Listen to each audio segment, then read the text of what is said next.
drôle, hein, ça circule sur les réseaux sociaux depuis hier. Peut-être c'est Coudi d'ailleurs, hein, mais on ne sait jamais vraiment l'origine d'où viennent les blagues. Maman, je fais très attention à moi. Je ne sors que pour faire des courses, faire du jogging, aller chez le pharmacien, prendre l'air, faire du vélo. Bien sûr que j'y vais seule. Et Charlotte, est-elle bien rentrée? Il y a intérêt. Déjà qu'au repas du Nouvel An, elle était toujours sur son téléphone. Sûrement pour parler à l'un de ces nouveaux mecs à la con. De toute façon, il vaut mieux qu'elle reste à la maison pour le moment. Avec le virus qui rôde, ça serait bête qu'elle vous refile la maladie. Oui, je te laisse, maman.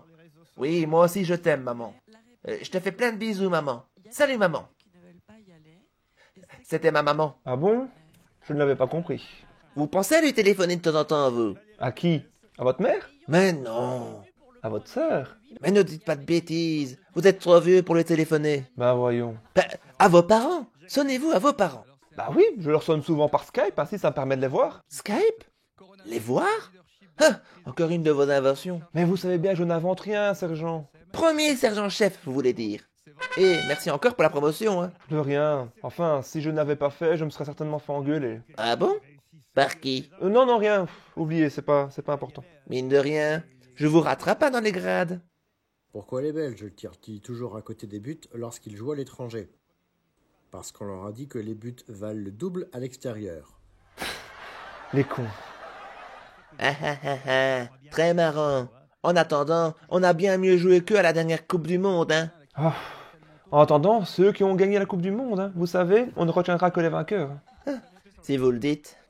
Pourquoi les Belges vont-ils dans le désert avec une fenêtre? Pour pouvoir l'ouvrir s'ils ont trop chaud.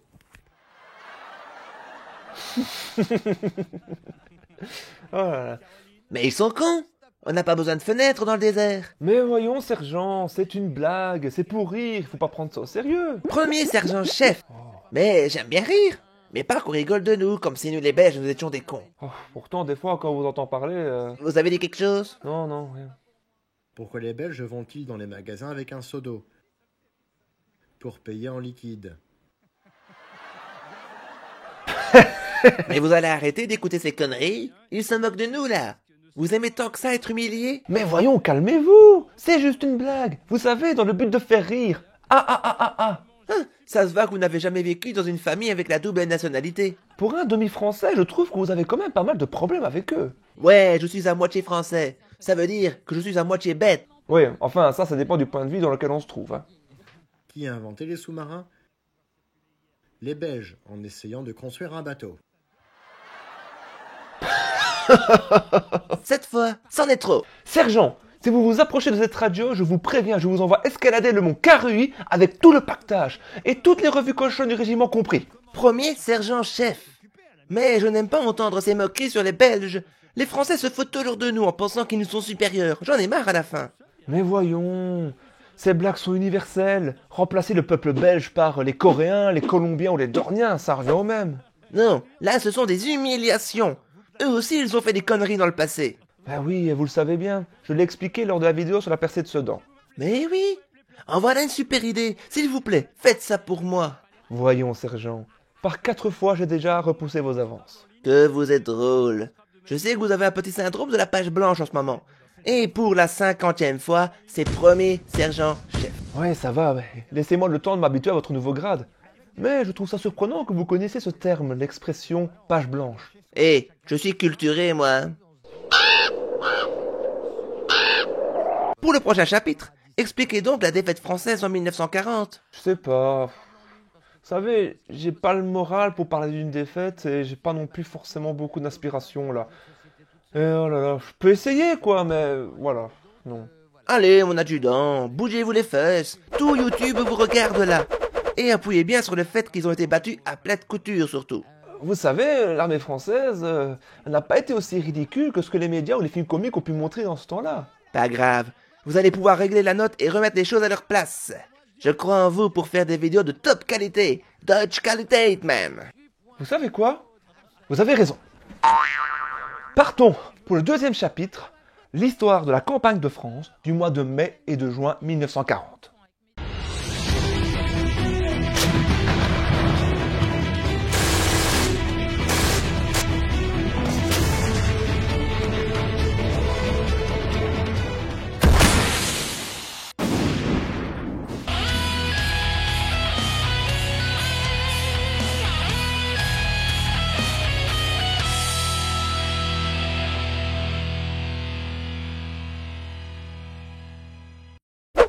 Salutations les viewers de première classe, je suis l'adjudant Tom, garde à vous. Bienvenue en 2020, dans le futur. Ouais, c'est vrai que ce début d'année a été incroyable.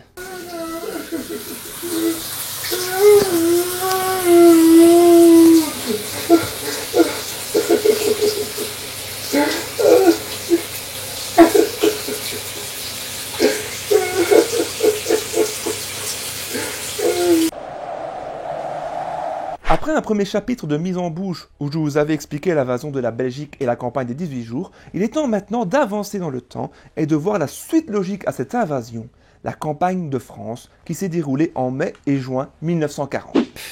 Vous voulez suivre la chronologie de la Seconde Guerre mondiale, mais vous n'avez même pas parlé de la campagne de Pologne ou de la guerre d'hiver. Il a pas parlé de la campagne de Pologne. Et j'ai lu des livres durant l'hiver. La campagne de France. L'une des plus grosses défaites militaires de l'histoire de ce pays.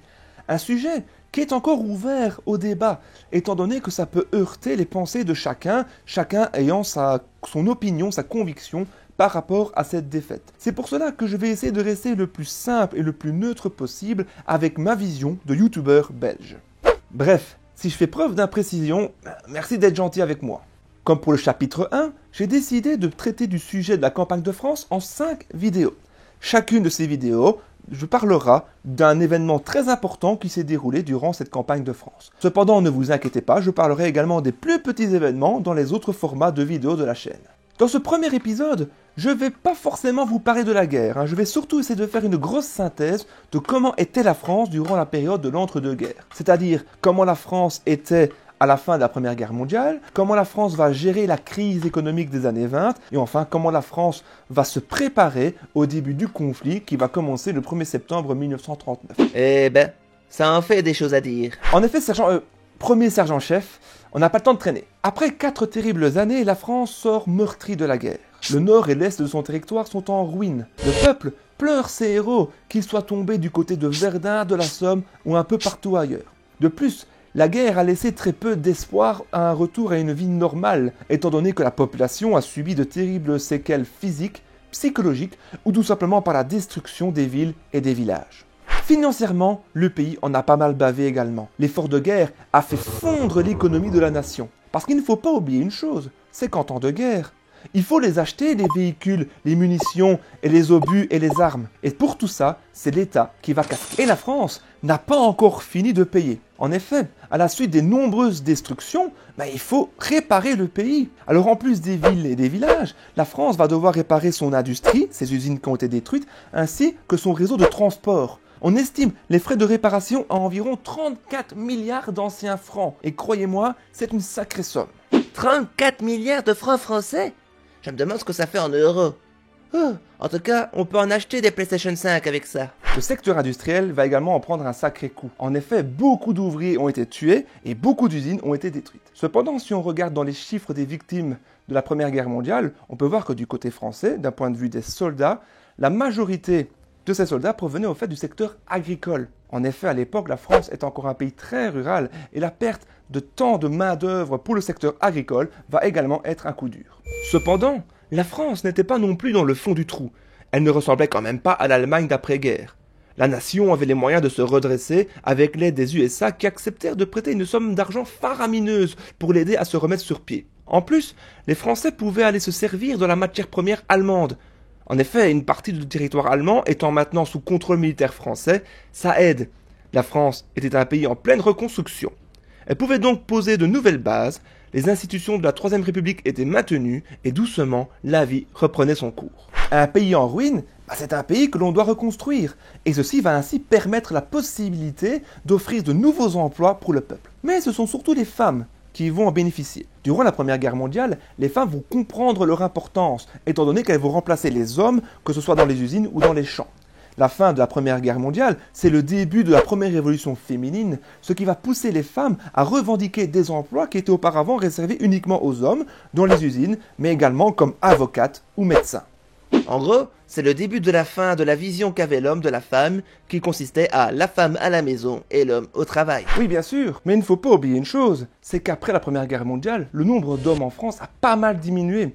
En effet, entre ceux qui sont morts, ceux qui sont blessés et ceux qui sont devenus fous, eh bien, il y a eu un gros manque d'un point de vue de la main-d'œuvre en France pour les usines. C'est pour cela que les femmes ont dû prendre de plus en plus leurs responsabilités afin de remplacer ces hommes qui ne pouvaient plus exercer de métiers lourds, pénibles ou à responsabilité. La France va également connaître une petite révolution industrielle amenée par les États-Unis. Nouvelle puissance dominante dans le monde, les États-Unis vont apporter en France, mais également en Europe, leur savoir-faire industriel, à savoir par exemple le travail à la chaîne. Et ce travail à la chaîne va permettre une explosion industrielle dans la productivité des usines qui vont pouvoir construire des objets plus rapidement et en plus grand nombre. Et ça va par exemple être le secteur automobile qui va en bénéficier. En France, cela sera Citroën qui en sera l'un des piliers. Le pays se modernisait également très rapidement. De plus en plus de foyers recevaient l'eau ou l'électricité, ce qui va permettre aux Français de profiter plus pleinement de la vie. Ça va être le début de belles années. Enfin, il y avait aussi l'armée française. Ben oui, quand même. Car on est surtout là pour parler de la guerre, hein. Maintenant, si la France sort complètement meurtrie de la Première Guerre mondiale, on peut dire que pour son armée, cela a été plus ou moins bénéfique. Les vastes campagnes de mobilisation menées pour en finir avec l'ennemi allemand créèrent, après la guerre, beaucoup de vocations dans l'armée française. Le service militaire obligatoire permit à celle-ci d'avoir un nombre très conséquent de soldats. De plus, l'industrie de guerre tournait encore à plein régime, juste après la fin de la guerre. La France se comportait comme l'arsenal des nations victorieuses. Car il ne faut pas non plus oublier la rancœur tenace qu'avaient les Français envers les Allemands à l'époque. Et la perspective d'aller occuper militairement la Rhénanie, et donc de se venger en lançant une petite crotte de nez aux Allemands, attirait la foule. L'armée française était considérée comme la plus puissante du monde durant l'entre-deux-guerres, et valait mieux la respecter. La volonté française d'entre-deux-guerres était calquée sur celle voulue par la SDN, la Société des Nations qui venait d'être constituée. C'était en fait de revivre une nouvelle période d'âge d'or et de paix. Une période d'âge d'or et de paix? Et comment c'est possible sans Wi-Fi? Puis arriva l'année 1929. Bouh, ça fait peur. Aux USA, la très forte production industrielle et la création de l'achat à crédit va accentuer un endettement global et meurtrier, créant une bulle spéculative qui va exploser à la bourse de New York le 24 octobre 1929. Mon adjudant, n'entrez pas trop dans les détails économiques, hein. J'ai l'impression que ce n'est pas trop votre domaine de prédilection. Oui, vous avez raison, premier sergent-chef. Alors, pour expliquer rapidement, en fait en 1929, qu'est-ce qui se passe? C'est que les usines produisent beaucoup d'objets, beaucoup de biens, rapidement, mais à partir d'un moment, les Américains ne savent plus acheter ces objets.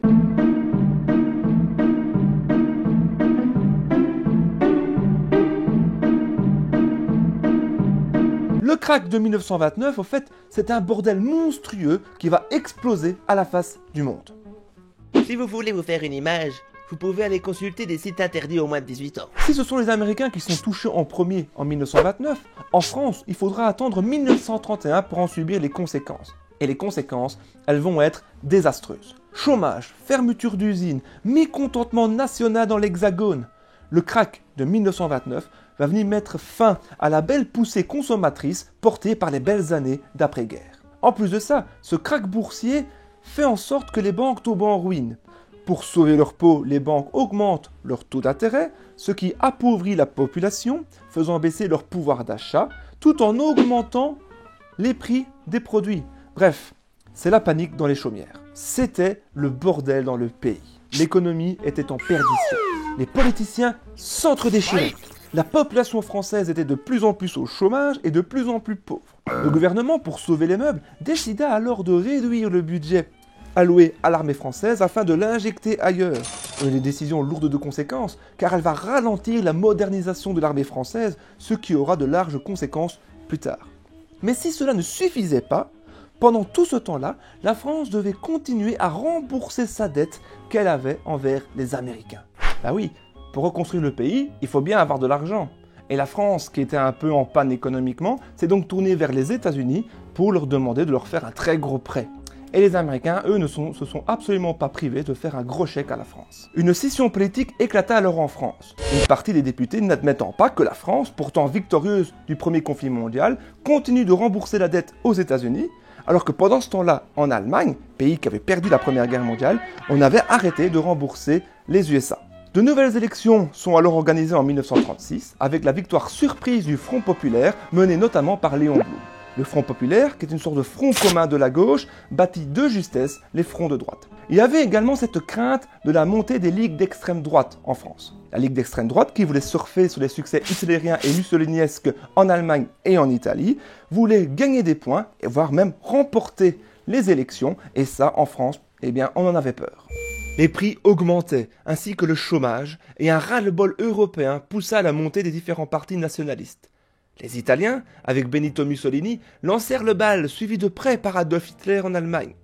Les révolutions éclataient et les dissensions entre les nations augmentaient. Et la guerre dans tout ça? Moi, la politique, ça me gave. Je sais bien, premier sergent-chef, mais il faut comprendre une chose, c'est que la France des années 30 est une France en crise. C'est une France qui connaît une crise politique, une crise économique et une crise sociétale. Et le peuple, qu'est-ce qu'il voyait? C'est qu'il voyait que dans les pays voisins, en Allemagne, en Italie par exemple, il y avait une montée du nationalisme. En rappelant encore une fois que dans ces pays, surtout en Allemagne, on vivait la même crise économique, politique et sociétale qu'en France. Et que c'est ça qui avait notamment mené Adolf Hitler au pouvoir. Et avoir un Adolf Hitler en France, ça on n'en voulait absolument pas, on en avait peur.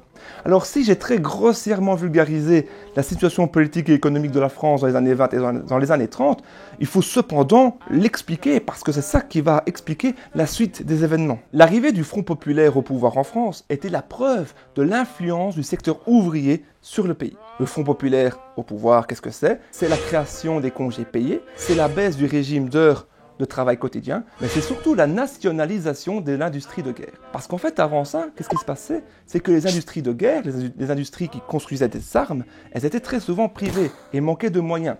C'est pour cela qu'il va y avoir un retard monstrueux pris dans la modernisation de l'armée française, surtout de son aviation, c'est parce que les usines n'avaient pas forcément beaucoup de budget. Avec l'arrivée du Front populaire au pouvoir, ces usines vont devenir nationales, elles vont être rachetées par l'État et vont donc avoir beaucoup plus de budget, ce qui va relancer un peu le réarmement français, mais peut-être un peu trop tard. Le krach de 29, ça a vraiment bouleversé tout le monde et il va falloir attendre la Seconde Guerre mondiale et l'explosion industrielle liée à la fabrication d'armes et de munitions pour en sortir. C'est alors qu'Adolf Hitler décida de cracher sur le traité de Versailles. Il remilitarise la Rhénanie et il annexe l'Autriche. La France, à ce moment-là, ne montre que timidement les dents. En effet, le gouvernement veut rester diplomate, pacifique, sous couvert de la Société des Nations. Parce qu'en fait, le gouvernement, il sait qu'à ce moment-là, son armée, l'armée française, n'est pas encore prête à déclarer la guerre à l'Allemagne.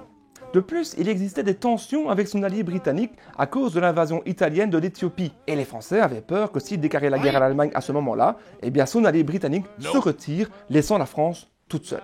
Enfin, il fallait également compter sur Maurice Gamelin, qui voulant avoir beaucoup plus de crédit pour l'armée, donc avoir plus d'argent pour l'armée, avait surévalué les forces allemandes en présence, mais en faisant en sorte de surévaluer les forces allemandes en présence, eh bien il a fait peur au gouvernement, qui alors a décidé de ne rien faire. Enfin, un peu plus tard, va commencer la guerre d'Espagne, et cette guerre d'Espagne va véritablement déchirer le gouvernement français. Et c'est encore un jeu de domino qui est poussé. Jusqu'où va aller l'écroulement, cette fois? Ah ben oui, il faut pas oublier, c'est que dans le Front populaire qui dirige la France, en fait, c'est une fusion des partis de gauche. La guerre d'Espagne, qu'est-ce que c'est? C'est une guerre qui a lieu entre, dans un camp, les franquistes espagnols soutenus par les Allemands, dans l'autre camp, les révolutionnaires espagnols soutenus par les communistes, ceux de l'URSS.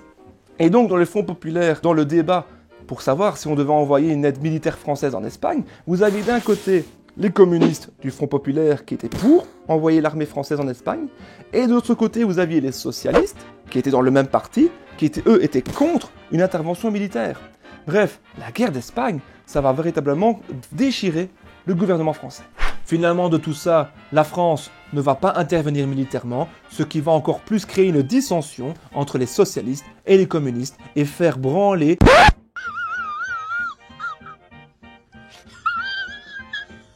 ce qui va ébranler les fondations de la nation. La France est de plus en plus dans la crise. Et en juin 1937, Léon Blum est renversé, sa politique ayant échoué alors que partout en Europe gronde le spectre de la guerre. Malgré l'augmentation des salaires, l'arrivée des congés payés et la baisse du régime d'heures de travail, le chômage continue d'augmenter en France alors que le pouvoir d'achat, lui, il baisse. C'est la chute du Front populaire. Que faire alors? Et l'armée française dans tout ça? Oui, on y vient. Avec ce bordel sans nom en France, la modernisation de l'armée prend de plus en plus de retard, surtout son aviation. Pour pallier à ça, la France décide d'acheter plusieurs chasseurs aux Américains, mais ce ne sera pas encore assez. De plus, la nouvelle doctrine des chars menée par Charles de Gaulle va être également mise sur le côté. Un mal-être de l'armée française va se faire ressentir, surtout à la suite des décisions qui vont être prises en 1938 à la conférence de Munich. Pour rappel, alors qu'Hitler s'empara de la région tchécoslovaque des Sudètes, les Britanniques et les Français furent cette fois-ci obligés de réagir. Une réunion fut organisée avec Adolf Hitler à Munich où furent signés les accords de Munich. Waouh, quelle surprise! Hitler promit de ne plus conquérir de territoire, mais les Français et les Britanniques acceptèrent que le Führer garde la région des Sudètes. Cette décision prouvait au monde entier que la situation en France, tant économique que politique, n'était pas très folichonne. En acceptant qu'Hitler s'accapare le territoire des Sudètes, les Français savaient très bien qu'ils n'auraient jamais pu commencer une guerre contre l'Allemagne. Avec une armée en retard au niveau de sa modernité et surtout une armée vieillissante, ils avaient pu voir une partie de la puissance de la Wehrmacht, donc de l'armée allemande, lors de la guerre d'Espagne. En plus de cette crise économique et politique, le peuple français et même le peuple européen, qui vivait dans la misère et le chômage, ne voulait pas d'une nouvelle guerre. Après tout, cette population vivait encore avec les stigmates du premier conflit mondial qui s'était terminé qu'une vingtaine d'années plus tôt. Déclarer la guerre à l'Allemagne à ce moment-là, c'était courir le risque de vivre une révolution nationale. Cependant, quand Hitler attaqua le reste de la Tchécoslovaquie au début de l'année 1939, réduisant ainsi en cendres la signature du traité de Munich, le gouvernement français n'avait plus le choix. Il devait réagir face à ce nouveau doigt d'honneur du Führer. Les décrets pour la défense du pays furent obtenus, les défenses de la ligne Maginot furent activées et les réservistes furent rappelés aux armes. Plus que jamais, la guerre était imminente. Et la guerre tomba finalement le 1er septembre 1939 quand l'Allemagne attaqua la Pologne. La France, qui était une alliée de la Pologne à ce moment-là, décida alors de déclarer la guerre à l'Allemagne. Alors pourquoi est-ce que la France décide de déclarer la guerre à ce moment-là? C'est parce que l'Allemagne fait un nouvel affront aux accords qui avaient été signés à Munich, et surtout la France voulait montrer au monde et surtout aux Britanniques qu'ils étaient encore la première nation mondiale à ce moment-là, en voulant laver l'affront de leur non-intervention militaire en Tchécoslovaquie l'année précédente. 2 jours plus tard, le 3 septembre 1939, la France déclare officiellement la guerre à l'Allemagne, et la France lance alors la mobilisation générale de son armée. C'est un total de 4 734 250 Français qui fut appelés à la guerre, dont la moitié étaient envoyés aux forces combattantes. Les hommes avaient entre 20 et 40 ans et partaient dans les casernes pour s'armer avant d'aller occuper les fortifications de la ligne Maginot. D'autres iront servir comme main-d'œuvre dans l'industrie de guerre, dans l'agriculture ou dans les postes d'hiver. La mobilisation brisait les familles, mais se faisait sans trop de problèmes. Le taux de désertion était très bas. On ne voulait pas de la guerre, mais la confiance régnait. Voyant que les Allemands s'enfonçaient de plus en plus profondément en Pologne, une audacieuse offensive sera même lancée le 7 septembre 1939 dans la Sarre. Mais ça, cette offensive, ne vous inquiétez pas, je vais vous en parler plus en détail dans un épisode de Bloc-Notes. Les Français ont attaqué les Allemands? Mais c'est incroyable! Oui, ils l'ont fait. Cette timide offensive va en résulter un abandon du territoire conquis par les Français qui vont devoir se replier sur la ligne Maginot et la frontière entre la France et l'Allemagne. Une fois que ce retrait va être opéré, va démarrer cette étrange période qu'on va appeler la drôle de guerre. Bon, elle n'a rien de drôle pour le moment cette guerre. Moins drôle que les blagues de tout à l'heure. En fait, le surnom « drôle de guerre » a été revendiqué par un journaliste qui s'appelait Roland d'Orgelès. Mais tout ça découlerait au fait d'une erreur de traduction. En effet, les Anglais avaient nommé cette guerre « Funny War » ou « fausse guerre » que Roland d'Orgelès aurait mal traduit comme « Funny War », drôle de guerre. Ah, les Français, les Anglais. Toujours une histoire d'amour. Mais ça ne dit pas pourquoi elle est drôle ou fausse, cette guerre. Laissez-moi vous expliquer. En gros, l'état-major français s'attendait à vivre une guerre comme en 1914. Une guerre de tranchées, une guerre de position. Et il savait ça, tout en sachant que l'armée française n'était pas encore vraiment prête pour faire une guerre. Du moins, pour mener une offensive globale. C'est pour cela qu'ils vont décider de retirer les troupes françaises d'Allemagne, de les mettre à la frontière et de les faire stationner à cet endroit. Les Français vont s'enterrer et attendre les Allemands. Donc en gros, l'état-major décide de stopper son armée et de laisser l'initiative à l'armée allemande. Mais c'est laquelle œuf, c'est que pendant plusieurs mois, les Allemands non plus ne vont pas attaquer les Français. Parce qu'en fait, les Allemands, après un gros mois de combat en Pologne, vont gagner. Et après s'être assuré qu'il n'y aurait pas de combat contre les soviétiques à la suite de la signature du traité de paix entre les Allemands et les soviétiques, le traité de Ribbentrop-Molotov, les Allemands vont revenir en Allemagne et se positionner sur leur ligne défensive qui s'appelait la ligne Siegfried. En gros, vous avez la ligne Maginot et la ligne Siegfried l'une en face de l'autre, et pendant plusieurs mois, personne ne va attaquer. Les deux camps vont se regarder en chien de faïence. Les Français attendent les Allemands et les Allemands attendent les Français. Rien ne bouge. Eh bien, Hitler, il avait quand même peur des Français. D'ailleurs, quand les Français ils ont envahi la Sarre, il a senti des petits frémissements dans sa moustache. Heureusement pour lui, quand il a vu que les Français se retiraient et qu'ils se positionnaient derrière la ligne Maginot sans bouger, Hitler, qu'est-ce qu'il va faire? C'est qu'il va ramener ses hommes en Allemagne pour leur permettre de se reposer. Parce que cette drôle de guerre, c'est un cadeau inespéré fait au Führer. Ça va lui permettre, durant cette période, de remanier sa stratégie de guerre qui n'avait pas été aussi brillante en Pologne qu'espéré, afin de reconquérir l'Europe de l'Ouest. Bref, la drôle de guerre va servir les intérêts de Hitler qui va pouvoir faire reposer son armée. Ainsi, pendant de longs mois, les troupes françaises s'impatientaient, tournaient en rond, s'ennuyaient. Pire encore, c'est que la volonté de combattre les Allemands commençait tout doucement à se dissiper, avec l'espoir de rentrer chez soi bredouille qui grandissait. Que les Français, ils étaient prêts à se battre, Ils sont pas du genre à aimer les Allemands. Mais voilà, quand vous ne faites rien, que vous ne recevez aucun commandement, eh bien vous vous dites finalement que la guerre va se terminer comme ça, et qu'on va pouvoir retrouver son foyer et sa famille. Mais du côté allemand, on se tenait également prêt à la guerre. Mais là-bas, on utilisait ce temps plus pour se reposer, mais également pour mettre en place le fameux plan jaune, ou le plan Fallgelb, qui était le plan d'invasion de la France, en passant par les Pays-Bas, la Belgique et le Luxembourg. Un plan qui sera à de multiples reprises retravaillé, surtout à la suite de l'incident de Maasmechelen. En fait, qu'est-ce que c'est? L'incident de Maasmechelen, c'est en fait un avion dans lequel se trouvaient les plans d'invasion qui va s'écraser en Belgique à Maasmechelen, ce qui va permettre aux autorités belges puis françaises de prendre connaissance du plan d'invasion allemand bien plus tôt que la date prévue, c'est-à-dire au mois de janvier 1940. Oh, ils ont dû se faire engueuler les Allemands responsables de ça. Eh bien, en fait, les deux Allemands vont jamais rentrer en Allemagne. Ils iront, je crois, au Royaume-Uni puis aux États-Unis.